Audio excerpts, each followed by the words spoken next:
السلام علیکم ورحمۃ اللہ وبرکاتہ۔ اسلام میں اذان کی ابتداء کب سے ہوئی؟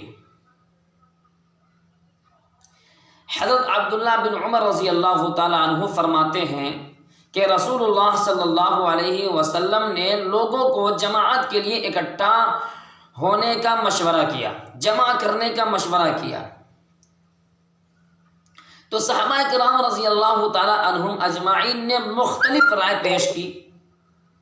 کسی نے کہا یہودی کی طرح بوق بجانے سے، تو کسی نے کہا کہ عیسائیوں کی طرح ناقوس یعنی گھنٹی بجانے سے لوگ جمع ہو جائیں گے اور جماعت سے نماز پڑھیں گے۔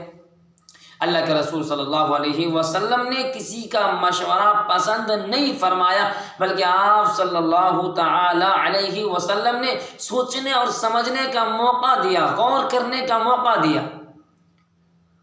اسی رات امیر المؤمنین حضرت عمر فاروق رضی اللہ تعالی عنہ نے خواب میں اذان کے کلمات کو سنا، اور اسی رات میں عبداللہ بن زید بن عبد ربہ رضی اللہ تعالی عنہ نے خواب میں دیکھا کہ ایک شخص اذان کے کلمات کو کہہ رہا ہے۔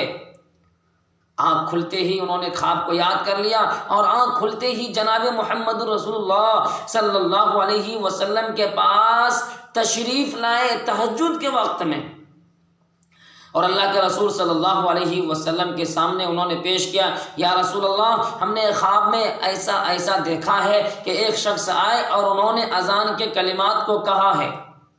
تو اللہ کے رسول صلی اللہ علیہ وسلم نے حضرت بلال حبشی رضی اللہ تعالی عنہ کو حکم فرمایا کہ وہ فجر کی اذان دیں۔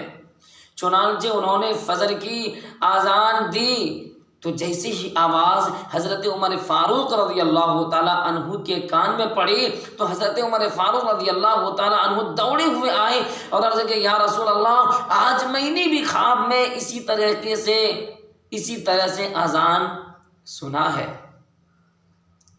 میرے دوستو، اس وقت سے اذان دینے کا سلسلہ شروع ہو گیا، اس وقت سے اذان دینے کا سلسلہ شروع ہو گیا، اور اسلام میں سب سے پہلے مؤذن حضرت بلال حبشی رضی اللہ تعالی عنہ ہوئے، اور دوسرے مؤذن حضرت عبداللہ بن ام مکتوم رضی اللہ تعالی عنہ بنے، اور فجر کی اذان میں حضرت بلال حبشی رضی اللہ تعالی عنہ نے الصلاۃ خیر من النوم کہا، تو اللہ کے رسول صلی اللہ علیہ وسلم نے اس کو بہت پسند فرمایا، اس کو بہت سراہا، شاباشی بھی دی۔ اللہ اکبر! اللہ تعالیٰ نے ہم سب کو اذان جیسی دولت سے نوازا ہے۔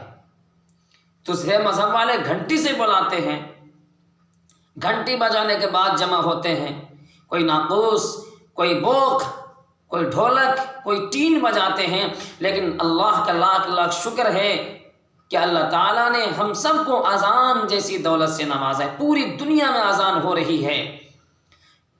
کوئی شخص چاند پہ گیا، انہوں نے چاند پہ بھی اذان کی آواز سنی۔ دنیا میں، پوری دنیا میں کوئی منٹ ایسا نہیں ہے، کوئی وقت ایسا نہیں ہے جس وقت میں کہیں نہ کہیں اذان ہو رہی ہو۔ پورے عالم اسلام میں کہیں نہ کہیں اذان ہوتی رہتی ہے۔ اللہ اکبر! اذان میں کیا ہے؟ اللہ اکبر! اللہ سب سے بڑا ہے، اللہ سب سے بڑا ہے۔ اشہد ان لا الہ الا اللہ، اشہد ان محمد رسول اللہ۔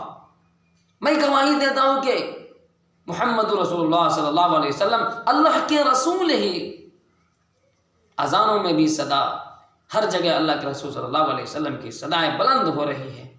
بس آج کے لیے یہیں تک، پھر ملیں گے ایک نئی بات کے ساتھ۔ السلام علیکم ورحمۃ اللہ وبرکاتہ۔